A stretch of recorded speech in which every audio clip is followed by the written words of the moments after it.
After the abracadabra court judgment secured by the FCT Minister Wike and his assembly members in Rivers State, a panel of judicial members were set up to take a deeper look into the court judgment, the ruling that gave Wike upper hand against Fubara in Rivers State. However, the reports are out and they have fingered out the faults that were associated with the judgment and why the judgment was a procured one against the rudiments and the laws of the judicial establishment. Listen to how it went and what they faulted in the judgment. Meeting of the Independent Judicial Accountability Panel, IJAP, held in Abuja from Tuesday the 11th of March to Friday the 14th day of March 2025.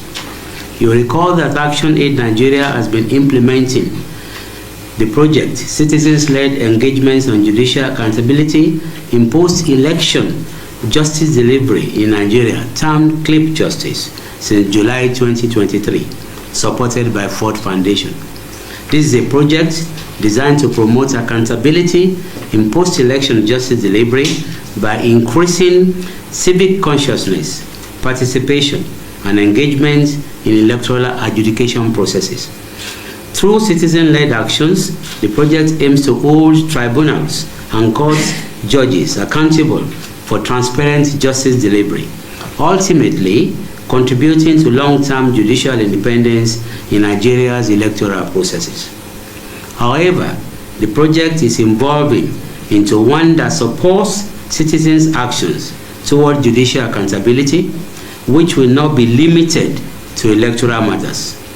To ensure the success of the project, an earlier technical working group, TWG, has now been expanded and resignated as Independent Judicial Accountability Panel, IJAP. The panel consists of renowned retired justices of the Court of Appeal, academics, legal practitioners, and development professionals with a track record of transparent leadership in legal matters to conduct periodical technical reviews of not only electoral cases but other important cases, to develop advisories on ways to improve the judicial process and citizens' participation in promoting accountability. Members of the panel are the Honorable Justice Majid Owade, retired Justice of the Court of Appeal, the Honorable Justice Chinwe Yizoba, retired Justice of the Court of Appeal, the Honorable Justice Oludot Mwadefo Okoji, retired Justice of the Court of Appeal, Professor Okechukwu Ibianu, Professor Jumai Audi, Mr. Mark Imoni Amariri, Barrister Secha Sokwa, Andrew Memudu, the Country Director, Judith Bagidi, Barrister Fumi Olukeye, and Celestine Okudi-Leodo.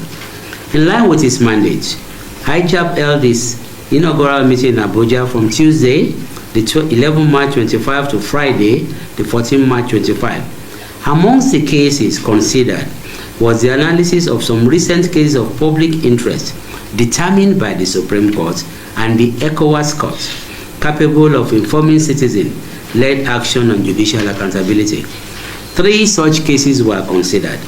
The first is the Rivers State House of Assembly and Speaker and Government of Rivers State and others. Then the second is the All Progressive Congress APC and Rivers State Independent Electoral Commission and others. These are very recent cases, as you could see.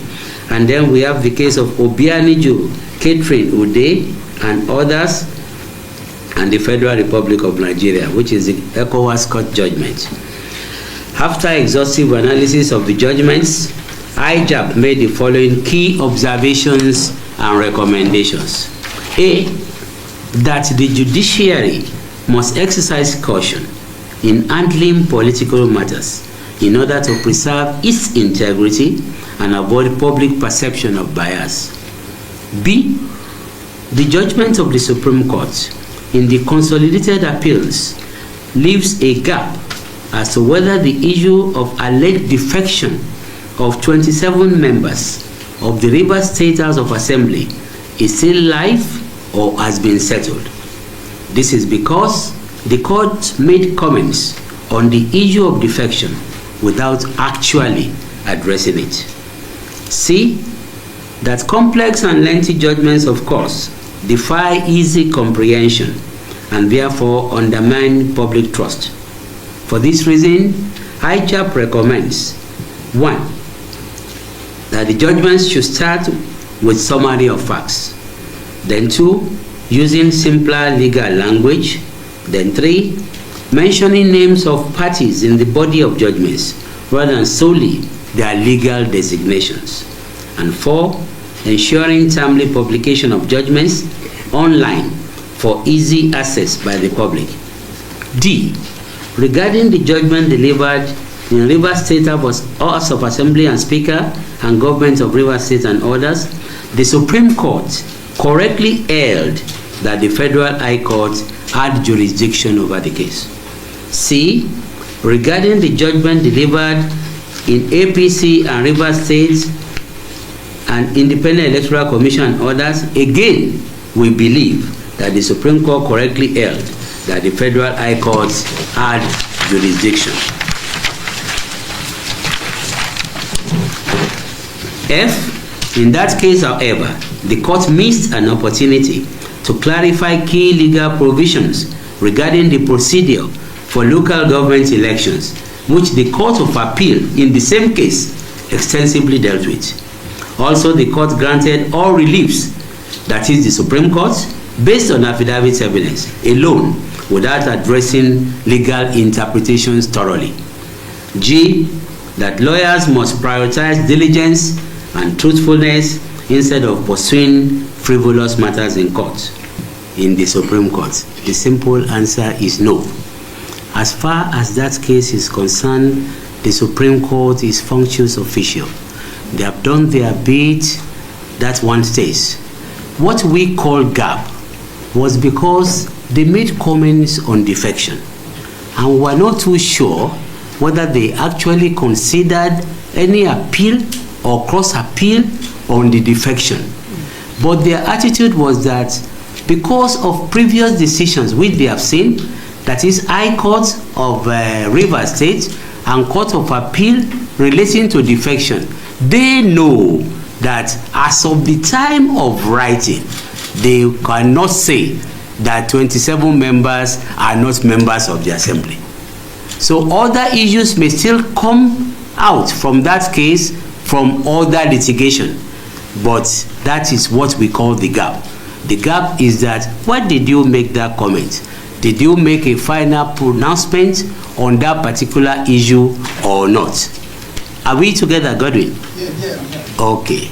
And then we, of course, my brother here will take the citizens' activities.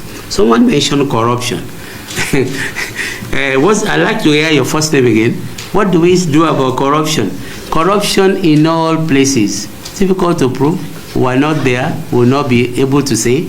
But if you look at our recommendations, we say that at all times, the justices should abide with their oaths of office, you know, and that is again why citizens are involved, to make sure that at all times you push public officers to behave properly.